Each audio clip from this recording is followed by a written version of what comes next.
Hello everyone, मैं doctor Deepesh Goyal, cosmetic and plastic surgeon.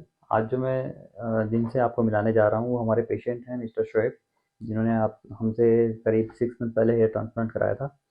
और इनकी जो हेयर लाइन थी वो रिसीड कर गई थी और बायलैटरल टेम्पोरल रीजन के पीछे चले गए थे। तो अपना एक्सपीरियंस शेयर करेंगे कि उनका एक्सपीरियंस कैसा रहा। बताएं शोएब।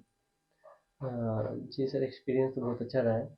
और मैंने पहले तो स्टार्टिंग में तो यही सोचा था कि कुछ नहीं होगा, घर वालों ने भी मना कर दिया था। हाँ हाँ। पर अभी ये हाल है कि पापा खुद बोल रहे हैं कि मेरी भी करवा के लेके आ, इतना अच्छा रिजल्ट है।